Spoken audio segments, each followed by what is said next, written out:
आज के लिए विज्ञान भैरव तंत्र का सूत्र है,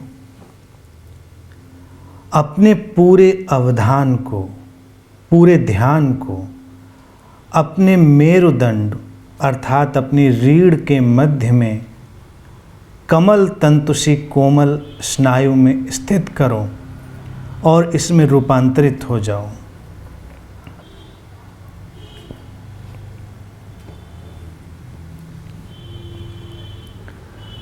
विज्ञान भैरव तंत्र अपने आप में एक अद्भुत यात्रा है। करुणा और विज्ञान का इतना अद्भुत समन्वय शायद ही कहीं देखने को मिले। करुणा ये है कि तुम्हारे लिए शिव उन सारी संभावनाओं पर बात कर रहे हैं, उन सारे संभावित द्वारों की, उन पॉसिबल डोर्स की बातें कर रहे हैं जहाँ से तुम उस परम की ओर, उस विराट की ओर यात्रा कर सकते हो। विज्ञान यह है कि इतने सटीक और अनुभवपूर्ण ढंग से उन विधियों का खोजना और उनको प्रस्तुत कर पाना। संसार में ज्ञान को तो बहुत लोग उपलब्ध हो जाते हैं,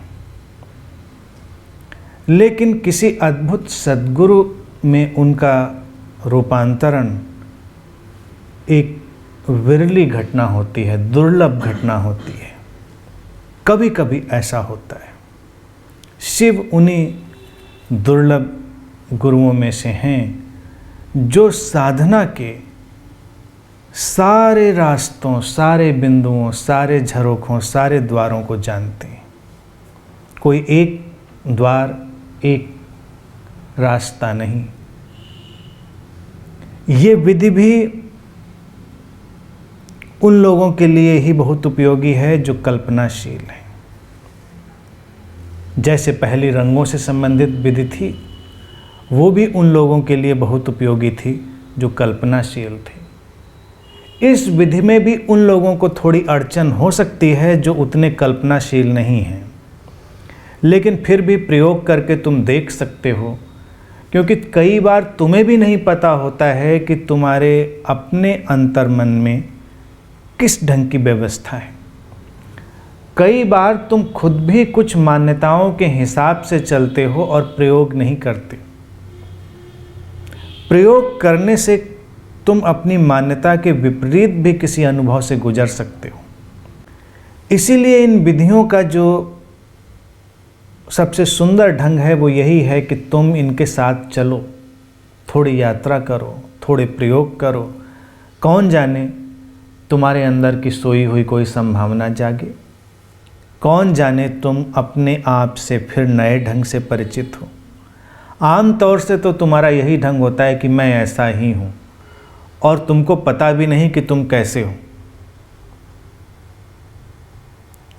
स्वभावतः जब तुम ये मानकर चलते हो कि तुम ऐसे ही हो, तो तुम दूसरों के बारे में भी मान लेते हो कि वो वैसे ही हैं, और ऐसे और वैसे के बीच में सारे जीवन की ऐसी तैसी हो जाती। ये विधियां बहुत ही सटीक ढंग से तुम्हारे लिए यात्रा के द्वार खोलेंगी। शिव कहते हैं कि अपनी रीढ़ के मध्य कमल तंतु से कोमल स्नायु अर्थात जो कमल का जैसा नाजुक है, वैसे एक स्नायु यानी कि थ्रेड, कॉर्ड, उस पर अपने ध्यान को लाएं। पूरे ध्यान को वो कह रहे हैं, संपूर्ण अवधान, द टोटल अटेंशन। इस ध्यान में प्रवेश के लिए उपयोगी होगा कि तुम शरीर विज्ञान के बारे में थोड़ी खोज करो। संभव हो तो इंटरनेट पर तुम शरीर विज्ञान के कुछ चित्र खोजो, किसी पुस्तक में या किसी चिकित्सक से मिलना हो पाए तो तुम अपने रीढ़ के एक स्ट्रक्चर की जानकारी पहले लो। आम तौर से तुम उसे अपने शरीर में अनुभव तो करते हो, लेकिन उसका डिटेल्ड स्ट्रक्चर, उसका एक व्यवस्थापूर्ण ढंग, कुछ चित्रों की तलाश करें और देखें कि तुम्हारे स्पाइन की, रीढ़ की संरचना कैसी है। एक बार तुम उसको ठीक से अपने अंदर बसा पाओगे तो तुम्हारे लिए इस ध्यान में प्रवेश करना आसान होगा।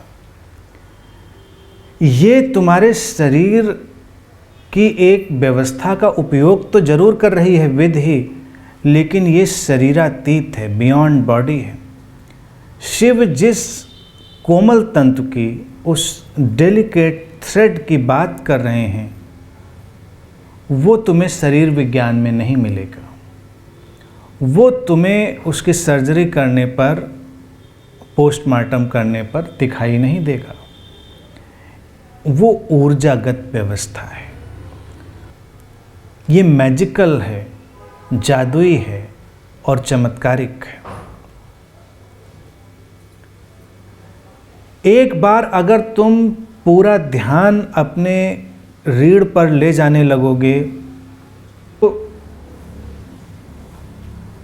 तुम उसका दर्शन अपने अंदर भी कर पाओगे।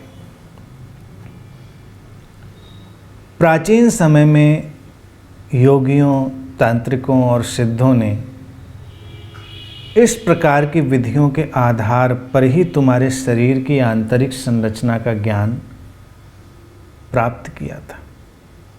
कई बार पुराने शास्त्रों में तुम ऐसे वर्णन पढ़ सकते हो कि तुम्हें हैरानी होगी कि उन लोगों को तुम्हारे शरीर के अंदर के स्थितियों का इतना ज्ञान कैसे था।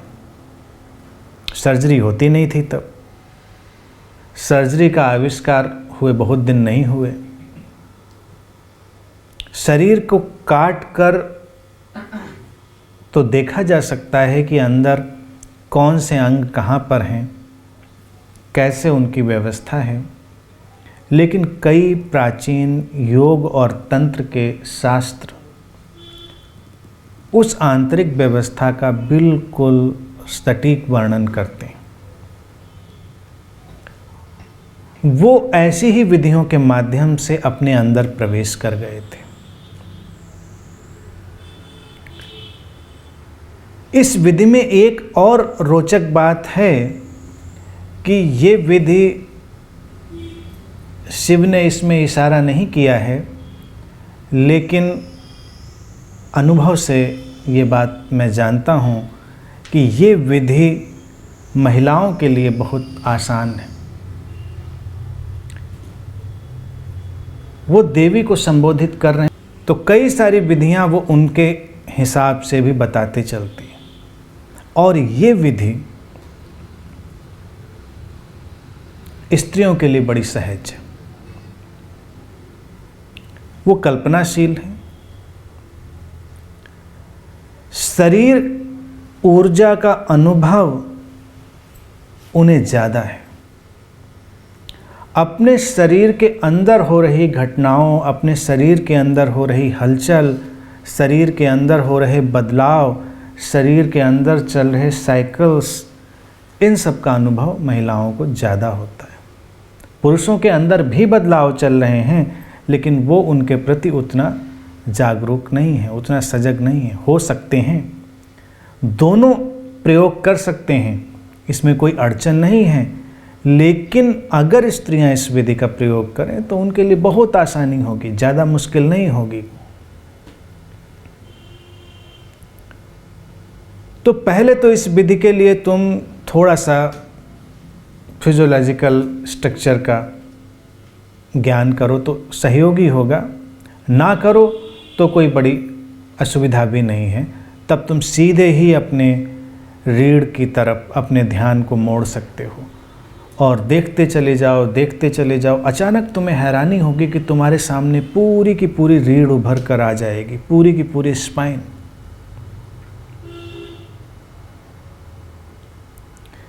कई ऐसी साइकिक लोग हैं जो शरीर को इस तरह से अंदर देख पाने में सक्षम हैं।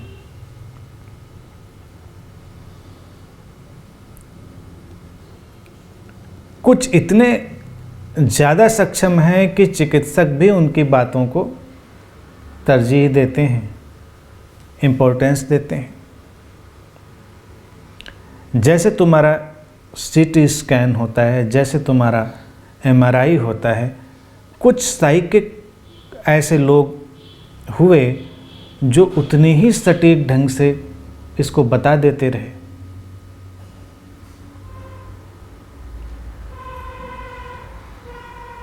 ये संभव है, ऐसी विधियों के आधार पर ये संभव है। और ये जो कमल तंतु जैसे स्नायु की बात शिव कह रहे हैं, ये ऊर्जा की एक लकीर, ऊर्जा की एक धारा सबके अंदर बह रही है रीढ़ में, वही तुमको संभाले हुए है। उसके कारण ही हमारा शरीर ऊर्जावान होता है। और तुम जानते ही हो कि अगर तुम्हारी रीढ़ में समस्याएं पैदा हों, तुम्हारे नर्वस सिस्टम में समस्याएं पैदा हों, तो तुम्हारा पूरा ढांचा खराब होता चला जा सकता है। और ये रीढ़ जाकर तुम्हारे सिर में जुड़ती है और वैज्ञानिक अब इस हाइपोथेसिस पर भी सोचते हैं कि जो सिर का विस्तार है, जो एक्सपेंशन है, वो इस स्पाइन का ही एक एक्सपेंशन है, उसका ही एक एक्सटेंशन मान सकते हैं। या हम स्पाइन को सिर का एक एक्सटेंशन मान सकते हैं। दोनों तरफ से उसे देखा जा सकता है। तो सिर से जुड़ी हुई और स्पाइन तक जाती हुई बहुत सारी व्यवस्थाएं हैं जो शारीरिक तल पर भी तुम जानते हो, लेकिन ऊर्जागत तल पर तो बहुत ज़्यादा। शारीरिक तल पर भी अगर स्पाइन के तुम्हारे कुछ खास हिस्सों पर चोट लग जाए तो तुम्हारे खास अंग बेकार होते चले जाएंगे। ठीक गर्दन के पास अगर तुम्हारी स्पाइन रैप्चर हो जाए तो तुम्हारा निचला पूरा शरीर बेकार हो सकता है।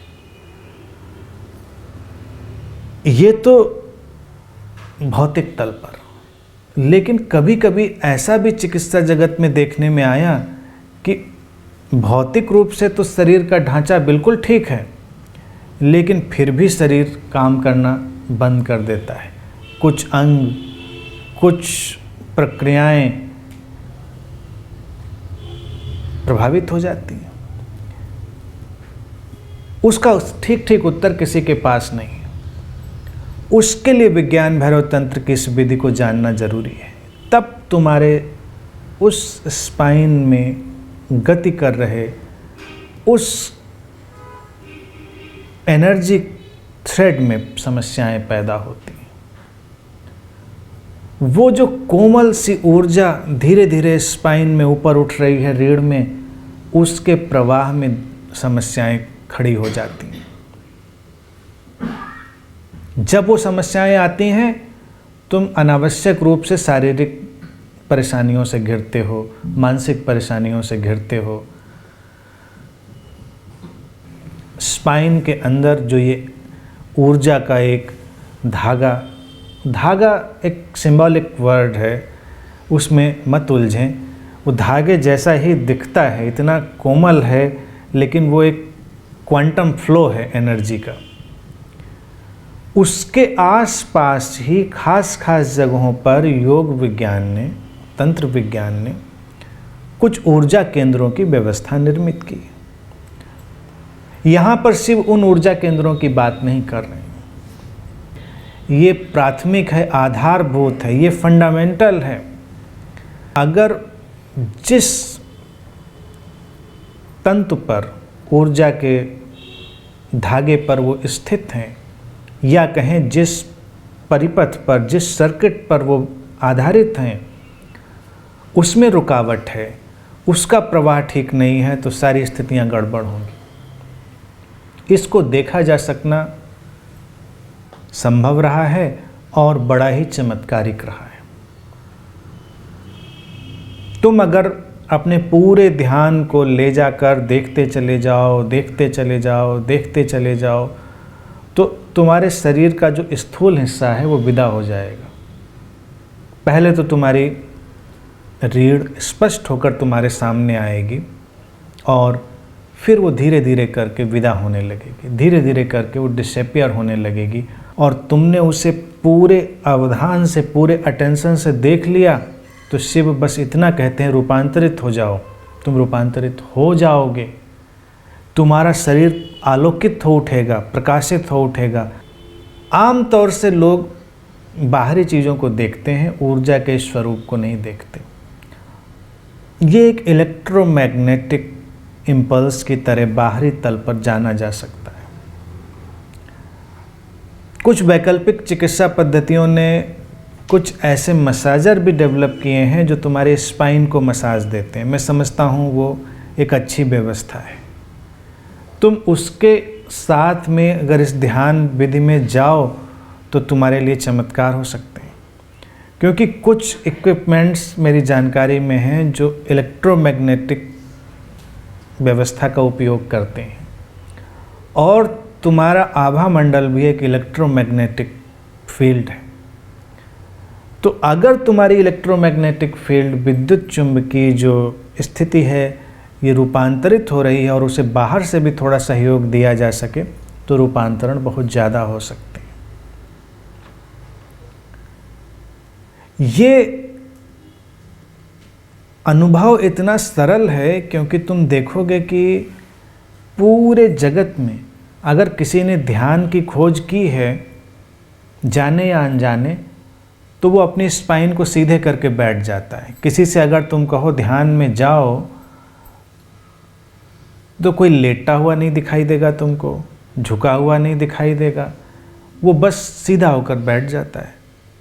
हर जगह इस मुद्रा की खोज अपने आप हुई, इसे किसी ने बनाया नहीं। क्योंकि जैसे ही ध्यान घटता है, तुम्हारी रीढ़ के अंदर की उस ऊर्जा प्रवाह में हलचल होती है, वो तुम्हें सीधा होने के लिए बाध्य करता है। या तुम सीधे हो जाओ तो उसका प्रवाह स्मूथ हो जाता है, तुम ज़्यादा शांति अनुभव करते हो। तो इस प्रयोग के लिए ये भी उचित है कि तुम अपनी रीढ़ को ज़्यादा से ज़्यादा सीधा अनुभव करो, सीधे बैठो। सीधे का मतलब होता है कोई तनाव नहीं, रिलैक्स्ड एंड स्ट्रेट। तनाव डालोगे तो बाधा आएगी, स्पाइन सीधी है और तब तुम कम थकते हो। अगर तुम अपनी रीढ़ को झुकाकर ज़्यादा काम करते हो, जैसे तुम्हें कुछ ऐसा काम करना पड़ रहा है जिसमें तुम झुके रहते हो, तो तुमने देखा होगा तुम ज़्यादा थक जाते हो, तुम ज़्यादा थक जाओगे, क्योंकि तब रीढ़ के अंदर का ये ऊर्जा प्रवाह बाधित होगा, उसमें समस्या आएगी। तुम सीधे रहो, तुम ऊर्जावान होने लगोगे। अगर तुम सीधे सीधे खड़े रहो, जो शुरुआत में तुम्हें मुश्किल लगेगा, जैसे तुम कोई काम कर रहे हो और तुम 2 मिनट के लिए बिल्कुल सीधे खड़े हो जाओ, तो प्रारंभ में तो तुमको थोड़ा अटपटा लग सकता है, तुम परेशानी अनुभव कर सकते हो। लेकिन अगर तुम अपने अभ्यास में इसको ले आओ कि 1 मिनट 2 मिनट तुम बिल्कुल सीधे खड़े हो जाओ, तो कुछ दिनों में तुम ज़्यादा ऊर्जावान, ज़्यादा चार्ज्ड अनुभव करोगे, तुम कम थकोगे, तुम्हें थकान कम लगेगी। तुम कोई भी काम कर रहे हो, करते करते बैठना तो तुम्हें हमेशा संभव नहीं हो सकता है, लेकिन अगर इस विधि के हिसाब से बात करें तो तुम बस सीधे खड़े हो जाओ और अपने पूरे अटेंशन को, पूरे ध्यान को अपनी स्पाइन में ले आओ। थोड़ी देर के लिए अनुभव करो और धीरे धीरे करके तुम्हारे अंदर से कुछ नए ऊर्जा स्रोत जागने लगेंगे। हफ्ते भर तक अगर तुम इस प्रयोग को करो तो तुम घंटों काम कर सकते हो और तुम कम से कम थकोगे। वही तुम्हारे अतिरिक्त ऊर्जावान होने की शुरुआत होती है। लेकिन वो कलेक्टिव, समग्र के साथ जुड़ा हुआ है, वो उसका हिस्सा है, वो उस कुएं की तरह है जो एक जमीन में तुम खोद देते हो। तुम अपने आंगन में खोदते हो तो तुम्हारे आंगन का कुआं होता है, लेकिन कुआं एक झरोखा है जो खुलता है नीचे के असीम सागर में। उस झरोखे के साथ ही सारे सागर से तुम्हारा जुड़ना हो जाता है। कहने को तो तुम्हारे आंगन का कुआं तुम्हारे आंगन का है, लेकिन थोड़ा गहरे में वो समग्र का है, टोटलिटी का है। तो अगर तुम अपने कुएं के पानी को जानते हो, उसका स्वाद जानते हो, तो तुम संसार के सारे कुओं के पानी का स्वाद जानते हो।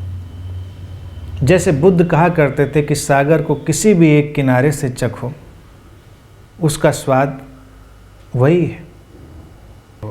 और फिर एक टोटलिटी से तुम्हारा जुड़ना होता है। अभी तो तुम एक काल्पनिक जगत में जी रहे हो, अभी तो तुम्हारे अंदर एक कल्पना है, तुम बस केवल सुनते हो कि हम सब एक हैं, एक ही चेतना के हिस्से हैं, वी आर वन।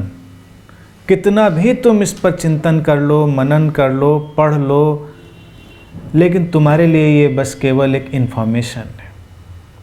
तुम बहुत बिलीव कर सकते हो, दिन रात इसे रट सकते हो, लेकिन फिर भी तुम्हारे लिए एक सूचना है, अनुभव नहीं। इसीलिए तो सब कुछ से प्रभावित हो रहा है। हर कोई हर किसी को प्रभावित कर रहा है, हर चीज़ को प्रभावित कर रही है, क्योंकि गहरे तल पर सब इंटरकनेक्टेड। एक जगह ऊर्जा के प्रवाह में अंतर डाला जाए तो सारे सर्किट्स प्रभावित हो जाते हैं, पूरा जगत आंदोलित हो उठता है। अभी तो बस केवल तुम्हारे लिए ये सूचना है कि पूरा जगत आंदोलित हो उठता है, क्योंकि तुम्हें ऐसा लगता नहीं। तुम्हारे चोट लगी, तुम्हें दर्द हुआ, तुम्हें नहीं लगता कि तुम्हारे पड़ोसी को भी दर्द हुआ। तुम चाहते हालांकि ऐसा ही हो, और कभी कभी तो तुम ऐसा ही चाहते हो कि चोट तुम्हें लगे, दर्द पड़ोसी को ही हो, लेकिन ऐसा होता नहीं दिखाई देता तुमको। अच्छी बात हो तो तुम ही प्रसन्न हो, दूसरा प्रसन्न नहीं दिखाई पड़ता। तुम थके हो तो तुम ही थके हो, दूसरा थका हुआ नहीं है। तुम स्फूर्तिवान हो तो तुम ही हो, दूसरा नहीं है। लेकिन ये तभी तक तुम सोचते हो जब तक तुम उस को नहीं जानते। ये वेब है, एक जाल है बहुत बड़ा। तुम्हारे अंदर घटे परिवर्तन का असर कहाँ पर पड़ रहा होगा, इसे सामान्य रूप से जाना जा सकना संभव नहीं। तुम तो आसपास ही देखते हो, लेकिन ऐसा नहीं कि आसपास ही हो, वो कहीं भी हो सकता है, कभी भी। इसीलिए तुम्हारे अंदर का एक बदलाव बहुत बड़ा बदलाव लाता है। तुम्हारे अंदर शांति की एक किरण उतरे तो बहुत बड़ा बदलाव लाती है। जरूरी नहीं तुम्हारा पड़ोसी शांत हो, लेकिन कहीं ना कहीं वो शांति की तरंग उस ऊर्जा परिपथ से, उस एनर्जी सर्किट से यात्रा करती हुई जाएगी और अंतर पड़ेगा। इसीलिए कहते हैं कि एक व्यक्ति अगर बुद्ध हो तो सारी मनुष्यता ऊपर खींच ली जाती है, सारी मनुष्यता में अपलिफ्टमेंट हो जाता है, सभी की चेतना में कुछ आमूल चूल रूपांतरण घट जाता है।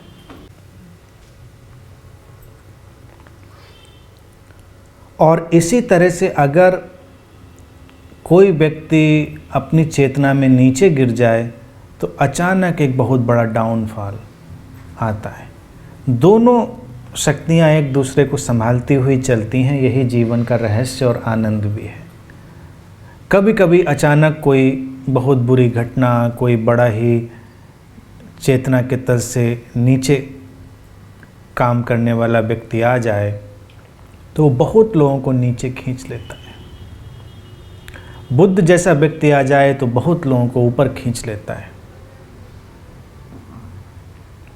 इसीलिए तुम्हारे अंदर की एक करुणा या प्रेम की भावदशा कितना बड़ा अंतर ला सकती है तुम नहीं जानते।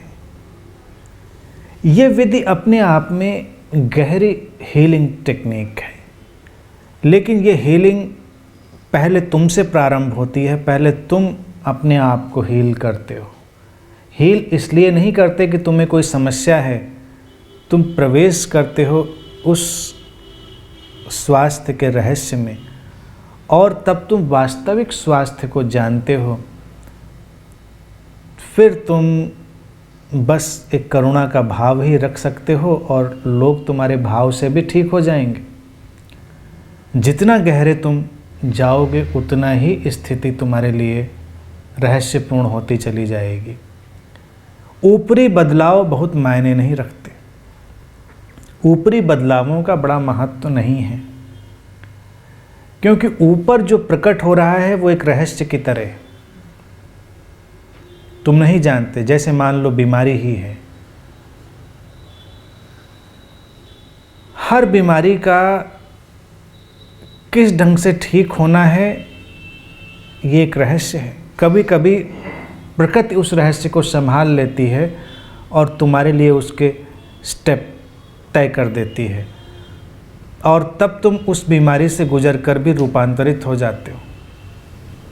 कई बार तुम उसको जल्दी ही समाप्त कर देते हो और तुम रूपांतरित नहीं हो पाते। जो नकारात्मक तुम्हें अभी दिखाई देता है वो उतना नकारात्मक नहीं भी हो सकता है। इसीलिए तंत्र किसी भी बात से संघर्ष नहीं करता, क्योंकि वो कहता है पता नहीं अभी ये क्या है। थोड़ा संयम से, थोड़ा धैर्य से, थोड़ा सजगता से इस पर काम करना है। जो सतह पर दिखाई दिया है उसके प्रति ज़्यादा से ज़्यादा बोधपूर्ण होना है, क्योंकि ये किधर ले जाने वाला है तुमको नहीं पता। ज़्यादातर लोगों ने दर्शक की भांति चीज़ों को देखा और उन्होंने सब गड्ढमड कर दिया।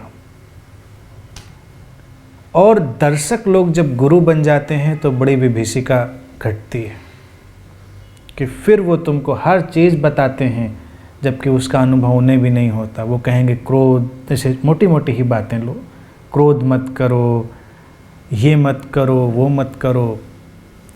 लेकिन तुमको नहीं पता कि क्रोध जब उठा है और तुमको उसने पकड़ा है तो वो क्या करता है, कैसे करता है, क्यों करता है, तुमको नहीं पता। तुम तो बस उसको हटाने में लग गए। तो कई बार उसको हटाने के साथ तुम बहुत कुछ और भी हटा ले जाते हो। जैसे तुम्हारे खेत में खरपतवार उग आए और तुमको ज्ञान ना हो तो खरपतवार हटाते हटाते तुम पूरी फसल भी हटा सकते हो। खरपतवार हटाना भी कौशल है, एक ज्ञान है, कहाँ से हटाना है, कहाँ पे छोड़ देना है। और कभी कभी खरपतवार भी ज़रूरी होता है, कहीं कहीं पर वो भी काम आता है, बचाए रखना होता है।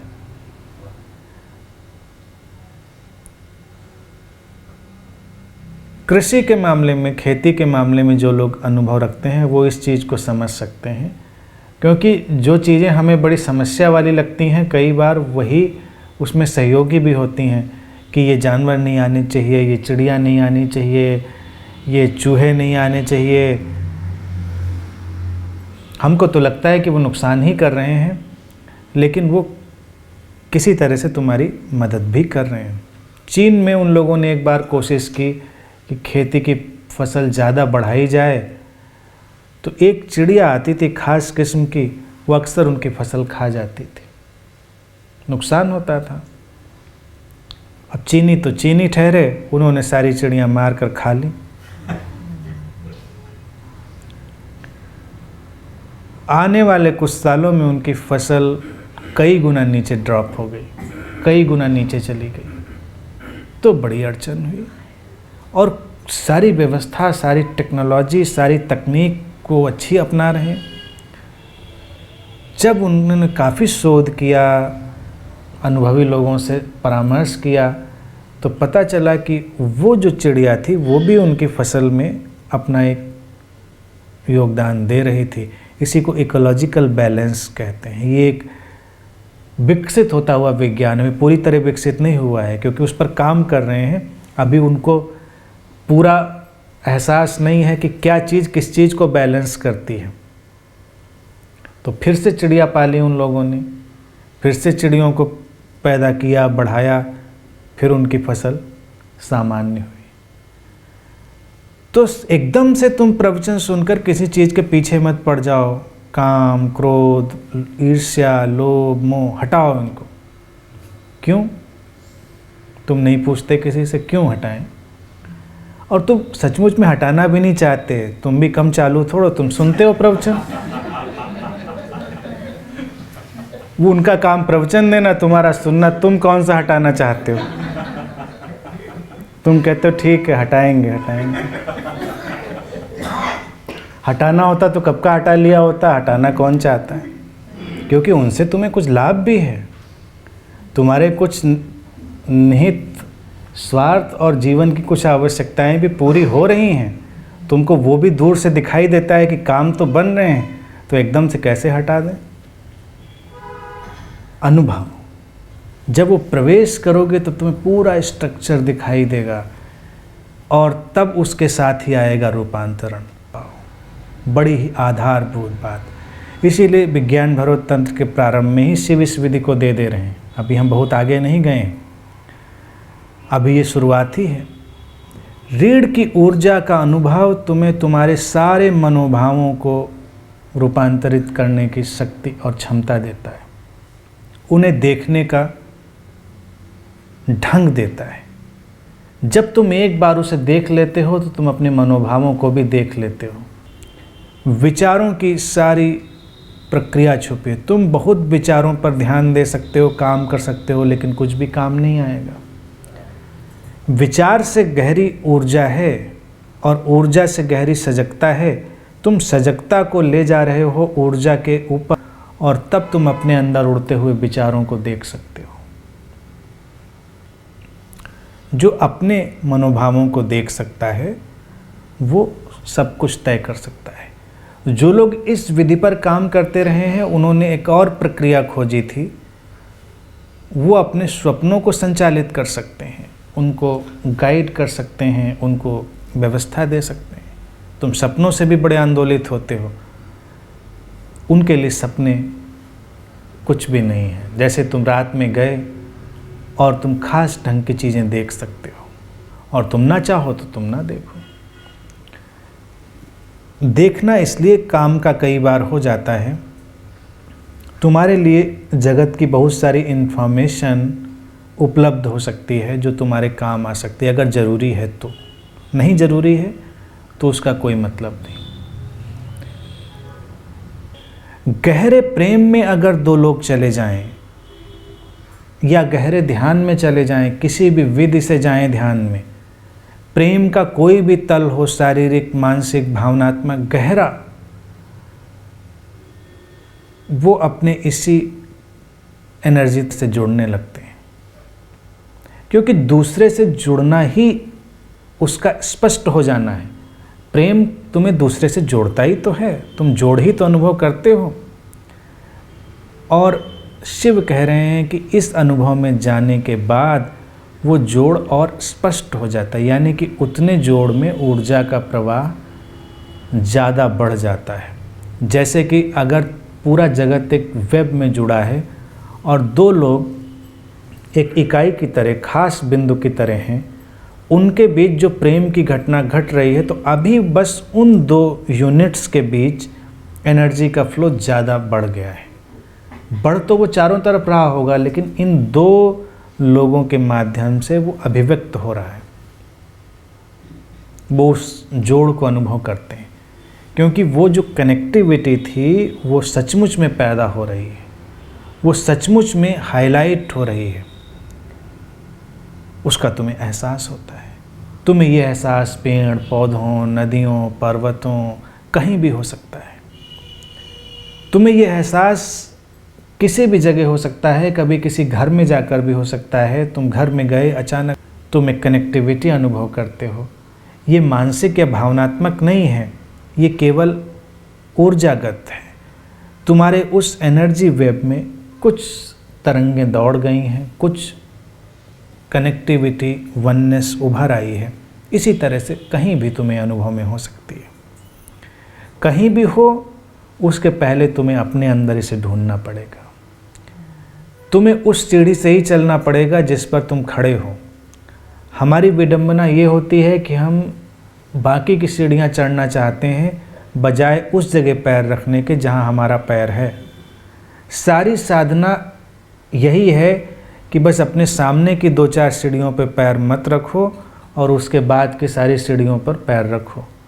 और लोग तुम्हें रखवाते भी रहते हैं, तुम कभी रख नहीं पाते। तुम्हें लगता है कि अब रखा तब रखा कभी नहीं जाता। रीढ़ में प्रवेश सहज है, तुम्हारे पास है, तुम्हारे शरीर में है, तुम्हारा हिस्सा है।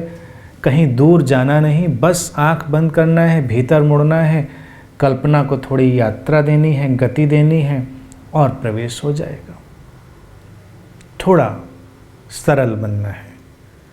अपने तर्कों को, अपने ज्ञान को थोड़ी देर के लिए हटा देना है, क्योंकि अगर तुम तर्कों और ज्ञान का उपयोग करोगे तुम्हें लगेगा कहाँ कुछ भी नहीं है। अब जैसे जिन लोगों ने शरीर विज्ञान को देख लिया है वो कहेंगे हमने तो पूरी रीढ़ को देख लिया है, कहीं कोई नहीं है। तो कैसे करें? तब थोड़ी कल्पना का सहारा। पहले कल्पना का तुम सहारा लोगे और फिर वो तुम्हारी वास्तविकता बन जाएगी, क्योंकि वो वहाँ पर है।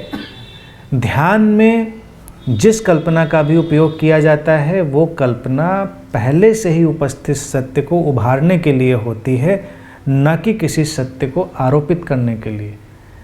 ये सम्मोहन से बिल्कुल भिन्न है। जैसे सम्मोहन हिप्नोसिस में हम किसी चीज़ को तुम्हें मान लेने के लिए कहते हैं और वो नहीं है, तुम उसको मान लेते हो। तुम मान लेते हो तो तुम्हारे लिए वो हो जाती है, लेकिन वो है कहीं नहीं, वो अयथार्थ है। ध्यान में जब कल्पना का उपयोग होता है तो जो है उसको ही बस केवल तुम्हें अनुभव करने के लिए कल्पना दी जाती है, और एक बार तुम्हें पकड़ में आ जाए फिर कल्पना की ज़रूरत नहीं रह जाती, फिर तुम्हारे लिए वो वास्तविकता हो जाती है, तुम उसमें सीधे प्रवेश कर सकते हो। भारत में इसी ध्यान की ओर इशारा करने के लिए बहुत प्रयोग किए लोगों ने। जैसे तुमने देखा होगा बहुत सारे साधु लोग एक डंडा अपने पास रखते थे, उनको दंडी स्वामी कहते थे। वो उनकी रीढ़ का ही प्रतीक होता था, सिंबल होता था, और वो उनकी इस साधना पद्धति की ओर इशारा ही करता था कि वो अपनी रीढ़ के उस एनर्जी थ्रेड को, उस कमल तंतु से स्नायु को जिसकी शिव बात कर रहे हैं, उसको अनुभव करने में सफल हो गए हैं। ये प्रतीक था। लेकिन बाद में केवल डंडा ही बचा, अनुभव नहीं बचा। बाबाओं के पास केवल डंडा रह गया। दंडी स्वामी, हमारे घर भी आते थे एक दंडी स्वामी। उनका एक ही काम था, आकर मेरे कमरे से मेरी किताबें, मेरा सामान बांध के बाहर फेंक देना और अपना डंडा ऊपर रख के अपना आसन जमा लेना, और फिर घर में नाना प्रकार के उपद्रव करना। तो मैं हमेशा इसी सोच में पड़ा रहता था कि इस स्वामी का क्या मतलब है, क्योंकि उनका आना हमारे घर में बड़ी परेशानी का सबब होता था कि वो आए हैं तो सारे लोग परेशान होने हैं, इतना तय था। लेकिन ये सुंदर था, प्रतीक था कि ध्यान की एक विधि का इशारा था। और जब वो घटना घट जाती तो उनके लिए उचित था कि उस दंड को गंगा में प्रवाहित कराते। विधि की जब सिद्धि हो जाए तो उसके बाहरी उपकरण को विसर्जित कर देना उचित है, उसको लेकर घूमना अच्छा नहीं है। तुमने अघोरियों को भी देखा होगा, वो भी शिव से प्रभावित साधक थे। वो हाथ में खोपड़ी लिए रहते हैं, कहीं कोई हड्डी लिए रहते हैं कुछ। वो भी इसी विजुअलाइजेशन, इसी कल्पना को एक्सेलरेट करने के लिए, वो स्पाइन लेकर तो नहीं घूम सकते थे, लेकिन वो खोपड़ी जिससे रीढ़ जुड़ी हुई होती है, तो जब वो खोपड़ी को ऐसे सामने अपने पकड़ते थे तो तुरंत उस सारी रीढ़ को विजुलाइज कर लेते थे, तुरंत उसको देख लेते थे अंदर और उस ऊर्जा में प्रवेश कर जाते थे। ये बड़ा सरल है, इसमें तुम प्रवेश कर सकते हो। और स्त्रियां इसमें बहुत सहजता से प्रवेश कर सकती हैं, वो ज़रूर प्रयोग करें। सभी लोग कर सकते हैं और तुम्हें चमत्कारिक अनुभव होंगे। शारीरिक, मानसिक, भावनात्मक तल पर तुम गहरे स्वास्थ्य को उपलब्ध होगे। लेकिन स्वास्थ्य तुम्हारा लक्ष्य नहीं है। अध्यात्म की गहनता में, बोध की गहराई में प्रवेश ही इस विधि का उद्देश्य है, जिसको शिव कहते हैं रूपांतरित हो जाओ, गेट ट्रांसफॉर्म्ड। तुम रूपांतरित हो जाओगे। जैसे ही तुम्हारे अनुभव में ये ऊर्जा आएगी, तुम वैसे नहीं रहोगे जैसे थे, क्योंकि तुम वैसे इसीलिए बने रहते हो क्योंकि तुम विचारों और भावनाओं से आगे जाते नहीं, तुम उसी कंटिन्यूटी में रहते हो। ऊर्जा तो शुद्ध है, आग जैसी है।